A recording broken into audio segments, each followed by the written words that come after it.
Yeah. My old roommate, my old teammate, actually, we were like, since we lived together, we just had my Netflix account on the TV, and this guy was like watching like Power Rangers and Ninja Turtles and stuff like that, and so like my whole algorithm was just He messed it all up. it was just trashed. So I had to I mean, ban him from my Netflix account because like I can't be going in there and looking at Ninja Turtles and all this like Power tell your Rangers. boy to grow up. Like, I was like, my God, like, I love anime too, but like this is too far. Like, That is straight childish. so you got banned from my Netflix account like ASAP, like after a while. What's going on, everybody? Welcome to Without a Roadmap. This is the show for product folks who don't have all the answers. My name is Yonas, joined here with my co-host Cameron Curry. What's going on, everybody? I'm gonna copy Jonas's opening remarks, the staple he has defined himself as. I guess I'm a what's going on, everybody type guy. I don't know how I feel about that, but I'm not creative enough to switch it up. I mean, what others? Is it a salutation? Is that what? That's not a salutation, or it's a greeting, right? Yeah, A greeting is what's going on, and a salutation is goodbye, right? Something like that. Or goodbyes. Anyways, nobody's giving me any pushback. Casey did, make a note of it, but take it or leave it.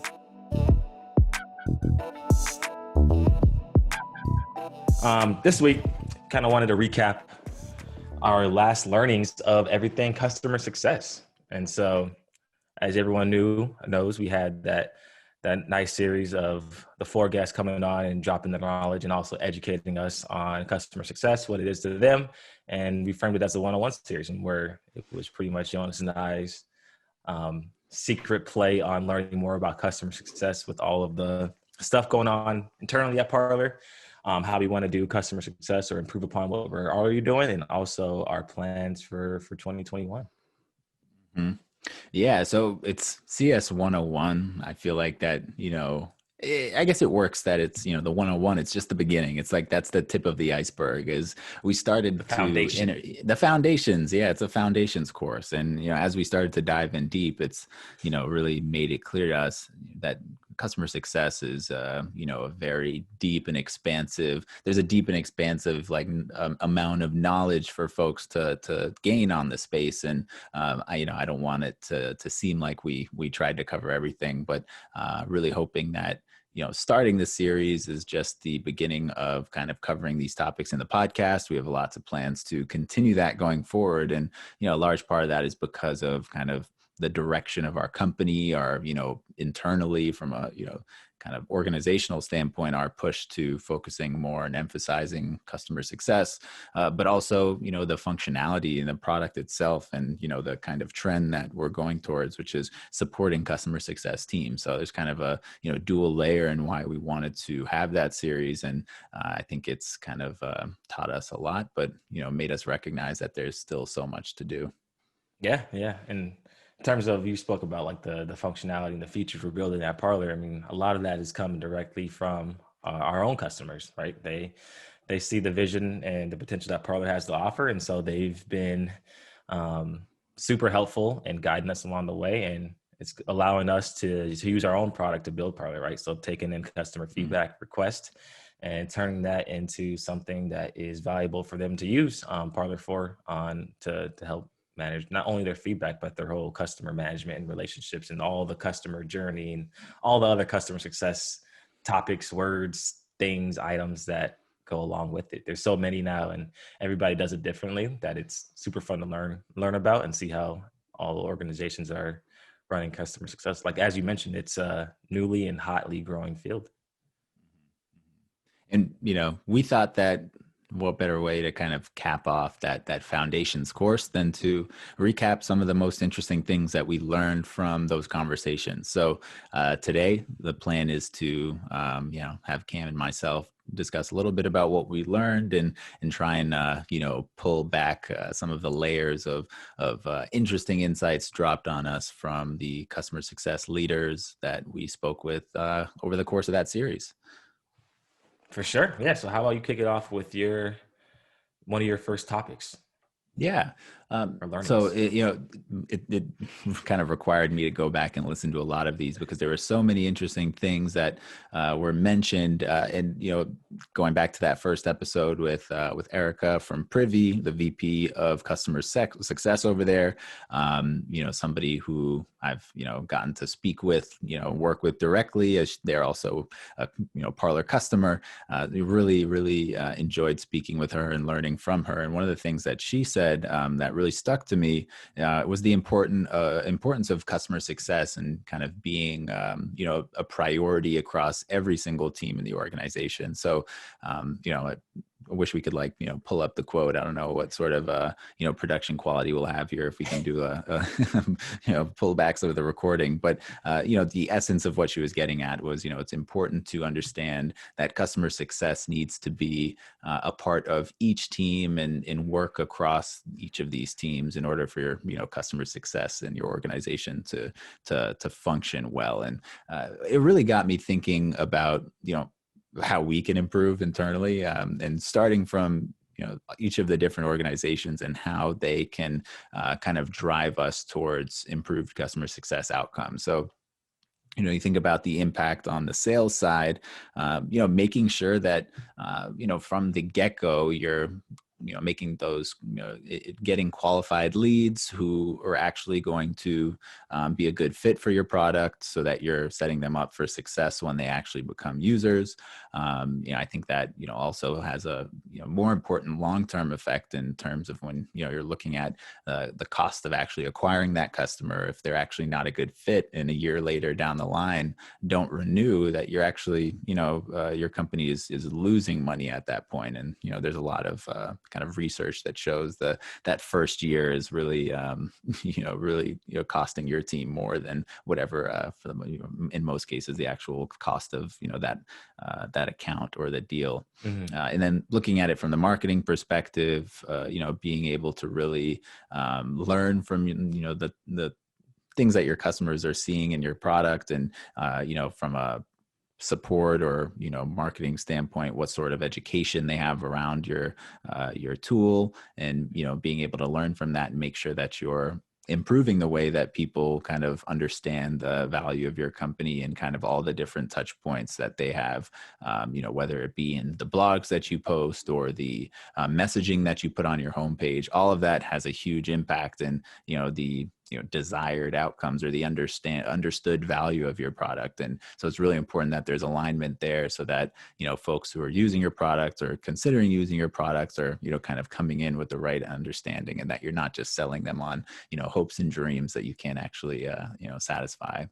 And I think from a product perspective, which we're going to be more familiar with, it's super important that the product team is working closely with customer success to make sure that, the ideas or the features that we build are actually being built in line with, the value that the users are hoping to derive from the product. So, I think that's even driven, concrete changes in the way that our team is kind of made up, so that we have a team dedicated towards actually just listening to customers and making sure that if they aren't getting value out of the product, that we have dedicated engineers and folks working on making sure that they get to that value.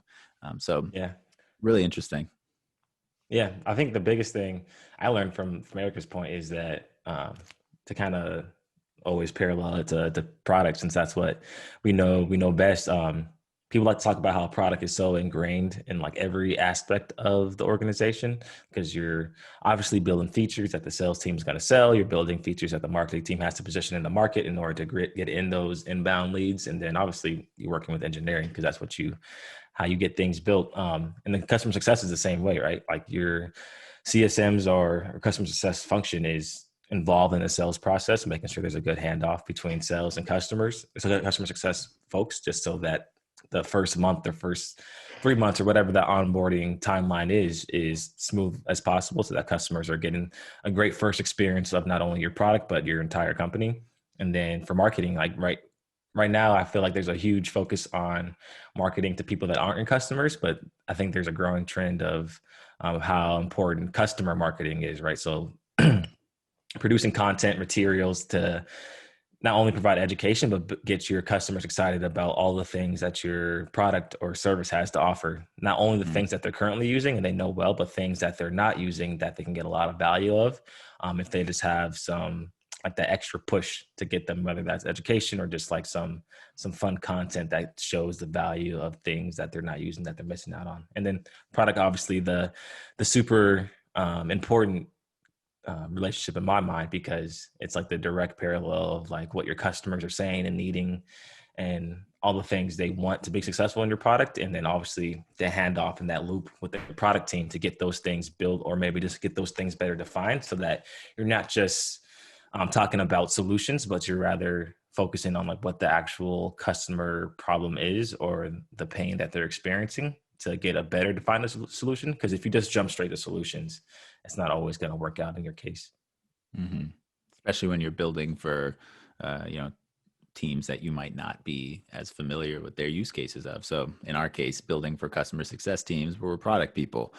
So obviously, you know, there's a lot of research we can do, but there's nothing better than, you know, really just talking to your customers. And, you know, who does that? The customer success managers in most cases. So, Yeah, you know, making sure that, you know, we kind of facilitate those conversations so that the voice of the customer is like, you know, deeply ingrained in the product development process. exactly. To go over one of the things I learned about from speaking, I think this was kind of a theme throughout most of the guests, and I kind of just combined it into one, is that um, pretty much customer success, like what I grabbed from how everybody defined it that we spoke to and other readings I've done, is that it's really all about like the outcomes for your customers, right? Like getting your customers to achieve the outcomes that they desired and wanted when they first saw your product and what they bought it for. So say there's a whole bunch of different examples. I'm not going to get into the different use cases or try to give one example, but I think that's the most important part to me, is that instead of like making sure a customer is happy, has a high NPS, it's making sure that their customers are tracking towards achieving their desired outcomes, because they can have all those other metrics that go into like a health score or just how you look at an account based on like, it could be logins based on like the recent NPS score.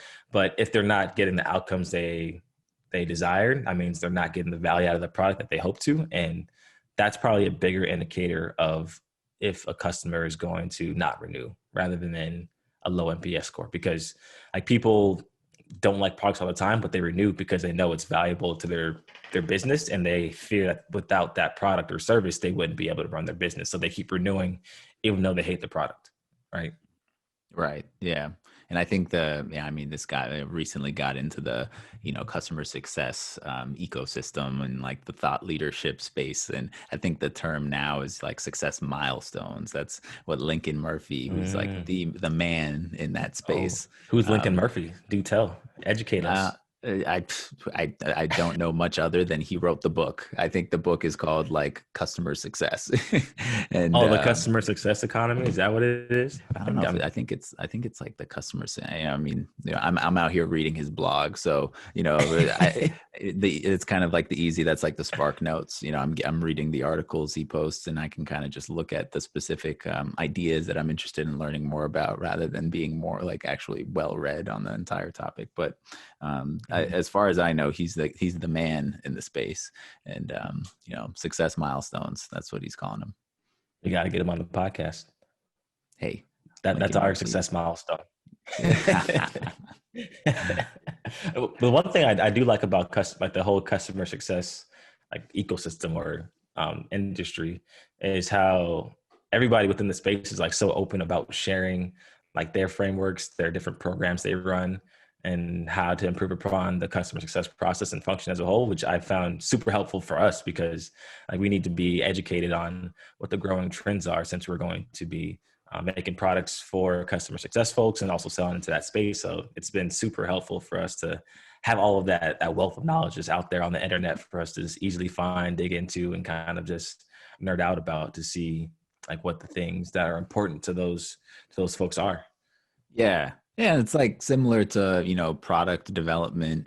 Product managers aren't using the same strategies that, they product managers used like a year ago or even maybe even 6 months ago, especially marketing. I feel like marketing strategies evolve by the day.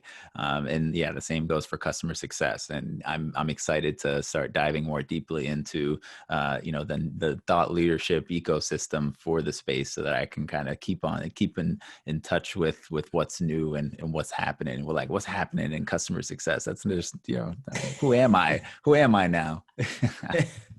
Oh, you're following hashtag LinkedIn. Yeah. We got maybe there's gonna be a podcast for the day-to-day customer success managers. Yeah, absolutely. Because we're trying to, bash down. There's no thought leadership here. We're figuring it out. Yeah. We don't need Everybody Lincoln is figuring Murphy. it out We need to get John on the show. We need for the third time. for the third time. Yeah, the frontline customer success managers. That's who we associate with here. We have a permanent. We have a third co-host, John Potali. Yeah, yeah. For those who are following the show are probably familiar with him at this point. Might wonder if he works for Parlor.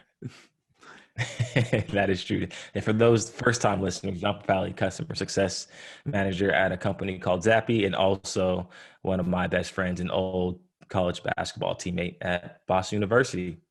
Quick Mhm. shout out to BU. And probably the number one fan of the pod. Yeah, that is probably true. Let's Mhm. give John his flowers. We can give a round Shout of out John. applause. Shout out And John. He's definitely listening right now, so I appreciate you. let's switch back to another thing that you learned throughout the CS101 series. Yeah, yeah. So another Parlor customer. So I don't want to make it feel like there's some sort of unfair advantage that they get, but I think Elizabeth from Flat File also made a great point, and it's really that customer success is one of the biggest kind of vectors or functions of your company's growth strategy when you get to a point. I think one of the questions Cam asked was about like when it makes sense to even have a customer success, team or start building that out.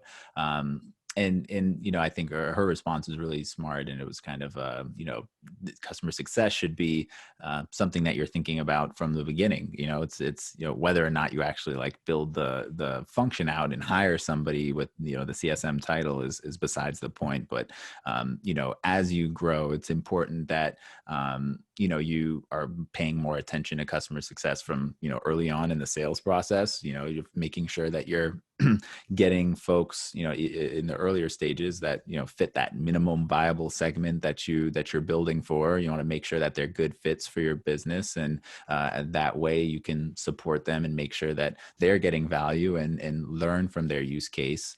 And then kind of from a more revenue based standpoint, good customer success is going to drive the future of your business. When you are able to keep those early customers happy, make sure that they are renewing, and that few people are trying to emphasize reduction of churn. That's going to really be important for your long-term growth, because going back to the conversation about customer acquisition costs, like you're spending a lot more in sales and marketing and customer success to get that customer started. And that if you have an annual subscription, that if they don't renew, if they churn, it's actually there's a big sunk cost and even having brought on that customer. So in order to really drive growth, customer success needs to be important or emphasized from the early on and from the beginning with your first customer,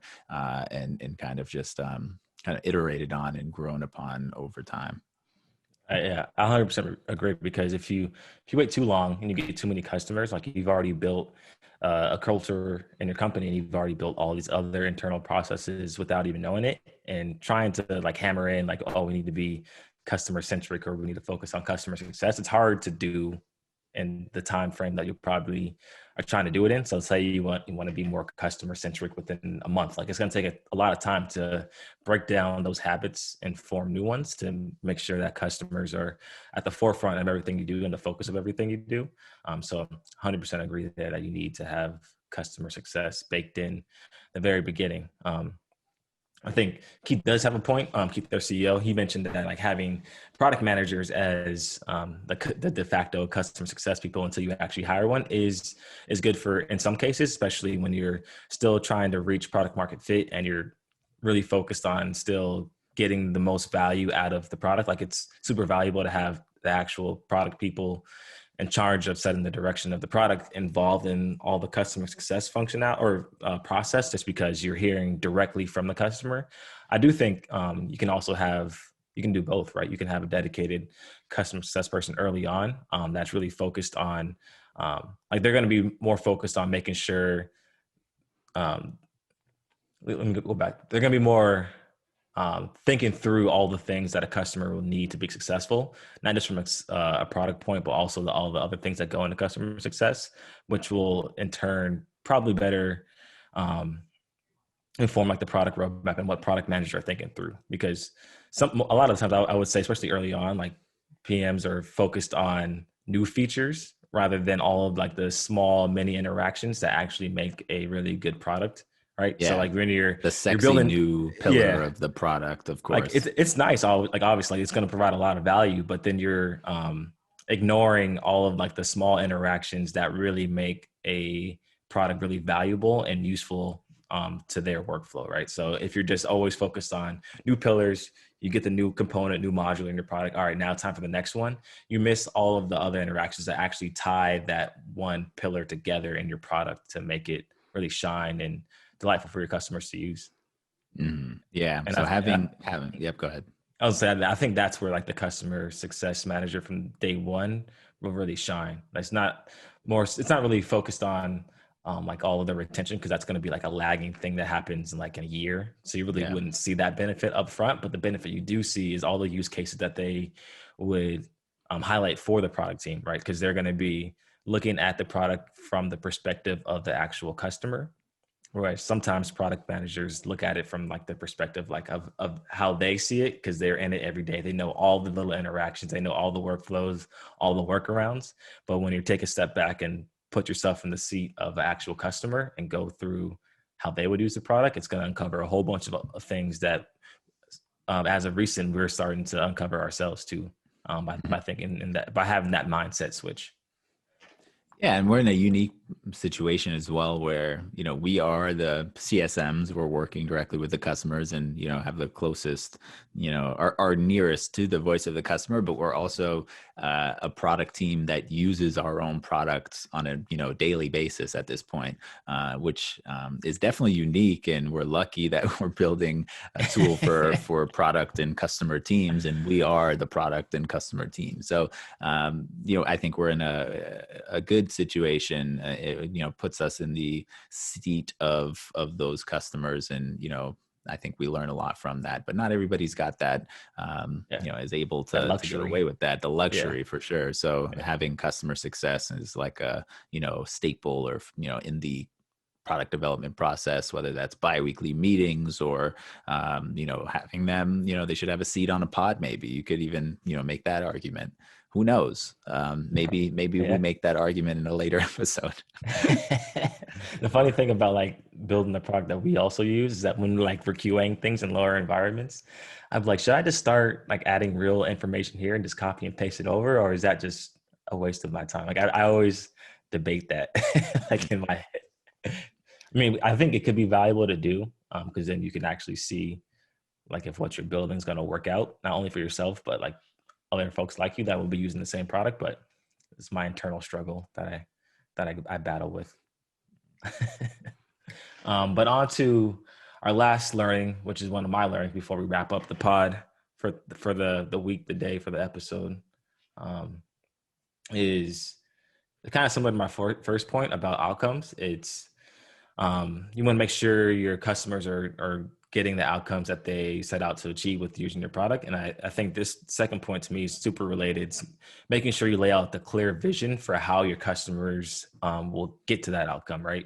So that was one of the big things that I learned about, and something that our good friend John mentioned is like your customers want to be served. Like there was like the big trend of everything being self-serve. My opinion is that people actually do want to be served. Like they don't want to be thinking themselves of how they can map out your product to get to their outcomes. They want to have some help and guidance along that process and along that journey of getting to those outcomes. Because you're, as a customer success person or as a product person, you're viewed as a product expert. So you should know, based on what was uncovered in the sales process, based on the current pain points and based on the desired outcomes, how them as a customer can get to those outcomes by using your product. So it should be like a clear vision you lay out from day one.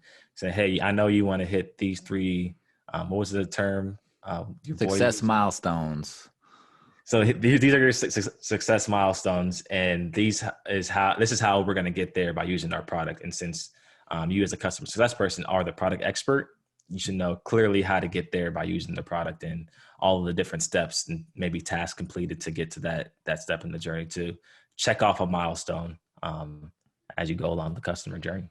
Yeah, that's been I think the best thing that we've done or implemented in our process is, basically bake that into the onboarding flow. I think down the line, we'll want to make sure that these answers are questioned, prior to the sales handoff, but, making sure that we're aware of their short-term and long-term goals and, mapping that out so that, come Q1 or that first quarter, review or check-in that you have with them, you can really just tie their progress to those goals, and it makes it very clear if they haven't made progress or stalled, blocked for some reason, what you need to do to get there, so you can map out that plan and make sure. So I just had my the first really quarterly review, or it was more of just like a check-in after 4 months of them being a customer, where I used those goals and was able to really quickly uncover what needed to be done in the areas that were stalled. So